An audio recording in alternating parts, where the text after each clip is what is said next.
ನಮಸ್ಕಾರ ಸ್ನೇಹಿತರೆ, ನಮ್ಮ ಯಾತ್ರಂ ಬೈ ವರ್ನ್ ಚಾನಲ್ಗೆ ನಿಮ್ಮೆಲ್ಲರಿಗೂ ಸ್ವಾಗತ. ನಮ್ಮ ಹೆಲ್ತಿ ಲೈಫ್ ಸ್ಟೈಲ್ ಚಾಲೆಂಜ್ನ ದಿನ 40. ಇವತ್ತು ಬೆಳಿಗ್ಗೆ 5:30 ಎದ್ದರೂ ಸಹ ಆರ್ಡರ್ಸ್ ಕಂಟಿನ್ಯೂಸ್ ಆಗಿದ್ದರಿಂದ ಹೊರಗಡೆ ಬರೋಕ್ಕಾಗಿರಲಿಲ್ಲ.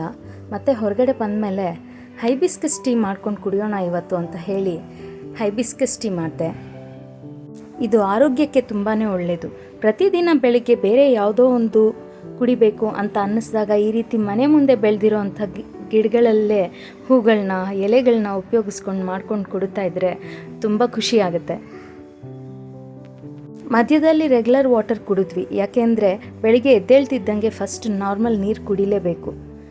ಹಾಗಾಗಿ ರೆಗ್ಯುಲರ್ ವಾಟರ್ ಕುಡಿದು ಮತ್ತೆ ಇದನ್ನು ಸ್ವಲ್ಪ ಕುಡಿದ್ವಿ. ಮಗುಗೆ ಮಾತ್ರ ಮಲ್ಟಿಗ್ರೇನ್ ಡ್ರಿಂಕ್ ಮಾಡಿದೆ.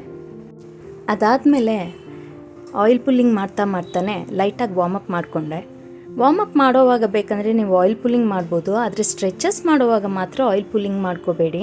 ಯಾಕೆಂದರೆ ಸ್ಟ್ರೆಚಸ್ ಮಾಡುವಾಗ ಆದಷ್ಟು ಕಾನ್ಸಂಟ್ರೇಷನ್ ನಮ್ಮ ದೇಹದ ಮೇಲೆ, ನಮ್ಮ ದೇಹದಲ್ಲಿ ಆಗ್ತಾ ಇರೋ ರಿಯಾಕ್ಷನ್ಸ್ ಬಗ್ಗೆ ಮತ್ತು ನಮ್ಮ ಬ್ರೀತಿಂಗ್ ಮೇಲೆ ಇರಬೇಕು ಕಾನ್ಸಂಟ್ರೇಷನ್ನು.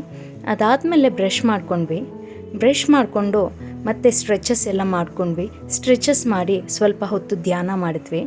ಅದಾದಮೇಲೆ ಫ್ರೆಶ್ ಅಪ್ ಆಗಿ ನಮಗೂ ಸಹ ಮಲ್ಟಿಗ್ರೇನ್ ಡ್ರಿಂಕೇ ಕುಡಿದ್ವಿ. ಇದು ಒಂದು ಒಳ್ಳೆ ನ್ಯೂಟ್ರಿಷಿಯಸ್ ಬ್ರೇಕ್ಫಾಸ್ಟು. ಅದಾದಮೇಲೆ ಒಂದು 11:30 ಫ್ರೂಟ್ಸ್ ತಿಂದ್ವಿ. ಮತ್ತು ಲಂಚ್ಗೆ ಅಂತ ರೊಟ್ಟಿ ಮಾಡಿದೆ, ತರಕಾರಿ ರೊಟ್ಟಿ ಆಯುರ್ವೇದದ ಪದ್ಧತಿಯಲ್ಲಿ ಮಾಡಿದೆ. ಇದರ ರೆಸಿಪಿ ನಾನು ಹತ್ತಿರದಲ್ಲೇ ಅಪ್ಲೋಡ್ ಮಾಡ್ತೀನಿ, ನೀವು ಸಹ ಮಾಡ್ಬೋದು. ತುಂಬ ಸುಲಭ, ಇದು ಆರೋಗ್ಯಕರವಾಗೂ ಇರುತ್ತೆ. ಆದರೆ ಸ್ವಲ್ಪ ಹೆವಿ ಫುಡ್ ಆಗಿರೋದ್ರಿಂದ ಆದಷ್ಟು ಹೆವಿ ಫುಡ್ನೆಲ್ಲ ನಾನು ಲಂಚ್ ಟೈಮ್ಗೆ ಮಾತ್ರ ಪ್ರಿಫರ್ ಮಾಡ್ತಾಯಿದ್ದೀನಿ. ಯಾಕೆಂದರೆ ಲಂಚಲ್ಲೇ ಹೆವಿ ಫುಡ್ ಕನ್ಸ್ಯೂಮ್ ಮಾಡ್ಬೋದು, ಡೈಜೆಷನ್ಗೂ ಒಳ್ಳೆ ಪವರ್ ಇರುತ್ತೆ. ನನಗೂ ಒಂದು ಸಂಜೆ ಅಷ್ಟೊತ್ತಿಗೆ ಸ್ವಲ್ಪ ಹೆವಿಯಾಗಿ ಅನ್ನಿಸ್ತಾ ಇತ್ತು.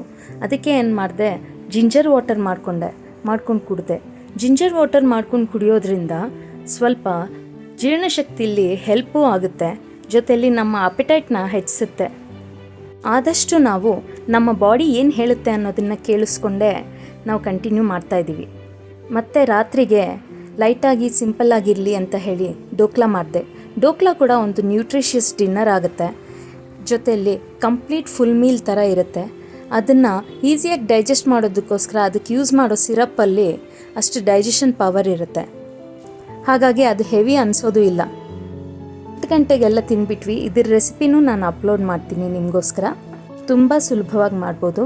ಮತ್ತು ರಾತ್ರಿಗೆ ಮಗುಗೆ ಸ್ವಲ್ಪ ಉಷ್ಣ ಅನ್ನಿಸ್ತಾ ಇತ್ತು, ಅದಕ್ಕೆ ತುಪ್ಪದ ಹಾಲು ಅವನಿಗೆ ಕೊಟ್ಟೆ. ನನಗೆ ಡೈಜೆಷನ್ಗೋಸ್ಕರ ತ್ರಿಫಲ ಮಾಡ್ಕೊಂಡು ಕುಡಿದೆ.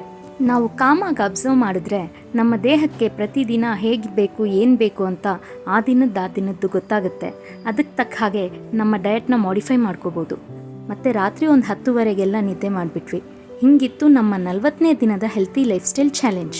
ಈ ರೀತಿಯ ಮತ್ತಷ್ಟು ಹೆಲ್ತ್ ಟಿಪ್ಸ್ಗಾಗಿ ನಮ್ಮ ಯಾತ್ರಂ ಬೈ ವರ್ನ್ ಚಾನಲ್ಗೆ ಸಬ್ಸ್ಕ್ರೈಬ್ ಆಗಿ. ಧನ್ಯವಾದಗಳು.